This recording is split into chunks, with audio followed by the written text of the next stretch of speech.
board high school Cuttack में बर्तमान प्रधान शिक्षक रूप कार्य करें गोटे शिक्षक हिसाब से बर्तमान पुरस्कार प्रदान कर अनुरोध करी दायित्व शिक्षक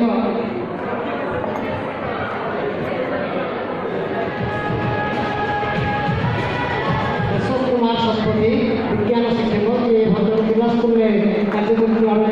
2017 मसीह राज्य सरकार तरफ ये कृति शिक्षक हिसाब से पुरस्कार पाई आज संबर्धित कर राज्य सरकार प्रदत्त उपढौकन और आर्थिक पुरस्कार